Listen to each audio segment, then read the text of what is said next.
Caroline attend patiemment dans une chambre d'hôtel, les yeux bandés après sa greffe de cornée. Lucia prend soin d'elle, tandis qu'Antony tente de la rassurer. Ivan voit bientôt arriver pour donner des nouvelles d'Antolin, accusé à tort du meurtre de Gérardo. À son arrivée, Ivan apprend à Antony la rupture entre Camillo et Lucia, causée par la tromperie de Camillo avec Marie-Paz. Ivan avoue espérer un rapprochement avec Lucia, bien qu'il sache que le chemin sera long. Plus tard, lors d'un dîner en tête-à-tête, Ivan confie à Lucia son éternel regret de l'avoir quittée pour protéger son fils. De retour à l'hôtel, la tension amoureuse reste vive entre eux.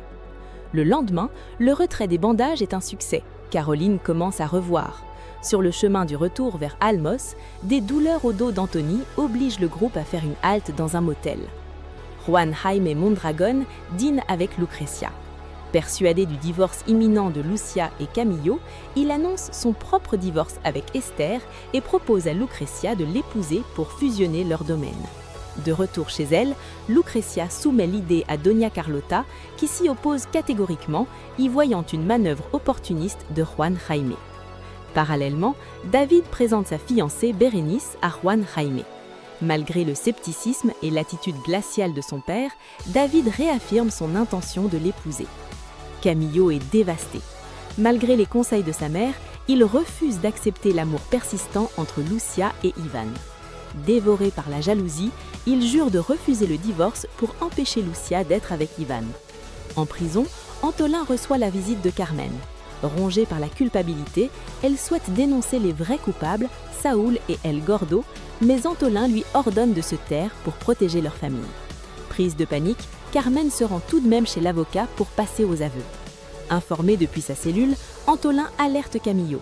Ce dernier rattrape Carmen et, sous la menace des conséquences carcérales pour elle et leur mère, l'oblige à se rétracter immédiatement. La nuit est paisible. Ivan et Lucia se retrouvent enfin seuls. L'atmosphère est calme, mais le poids des récents événements pèse encore sur eux. La chirurgie oculaire de Carolina à Mexico et l'incarcération d'Antoline, accusé à tort d'un crime qu'il n'a pas commis. Ivan, incapable de contenir plus longtemps ce qu'il ressent, brise le silence. Il demande à Lucia comment elle envisage son avenir. Pour elle, la réponse est simple. Son avenir, c'est sa fille, Perlita.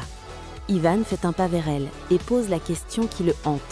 Y a-t-il encore une place pour lui dans sa vie ?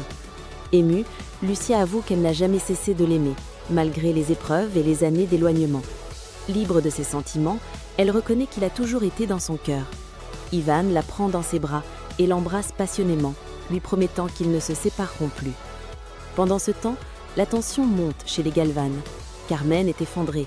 Elle sait qu'Antoline est innocent et que Saúl et El Gordo ont volé son arme pour le piéger. Camillo tente de lui faire garder son calme, lui rappelant que parler imprudemment aux avocats peut aggraver la situation pour tout le monde. Le lendemain, à Navojoa, Juan Jaime Mondragon se rend chez son épouse, Esther.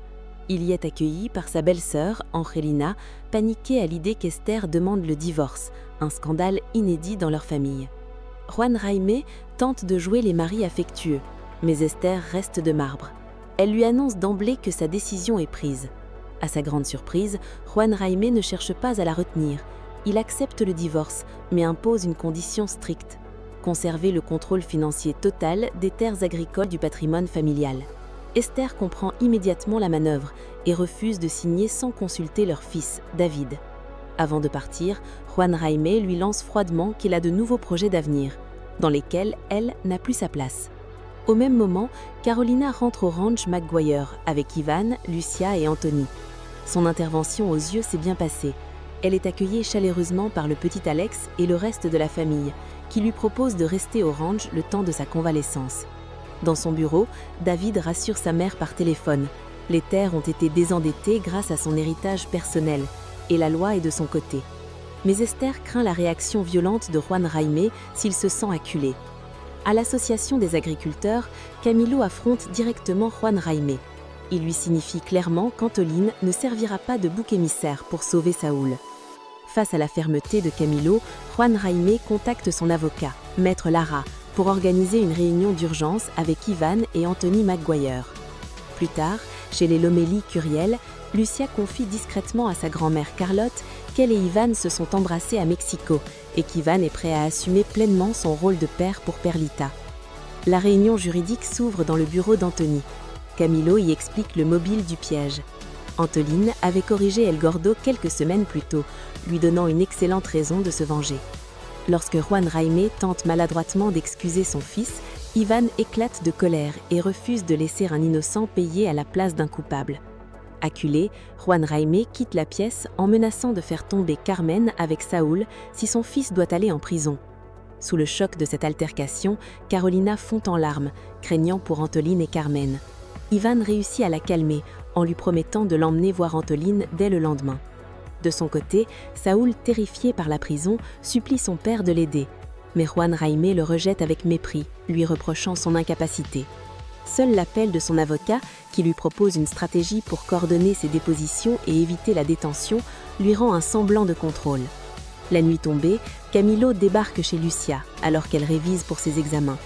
D'abord suppliant, il lui demande de lui pardonner sa jalousie et de lui donner une seconde chance. Face au refus net de Lucia, son attitude change drastiquement. Menaçant, il lui jure qu'il ne lui accordera jamais le divorce, l'avertissant qu'elle ne sera jamais l'épouse légitime d'Ivan. Après le départ brutal de Camilo, Lucia éteint son téléphone. Inquiet de ne pas joindre Lucia, Ivan appelle sur le fixe. Carlotte la rassure en prétextant qu'elle révise et lui transmet son message. Carlotte rejoint ensuite Lucia dans sa chambre et découvre l'impact de la scène de Camilo.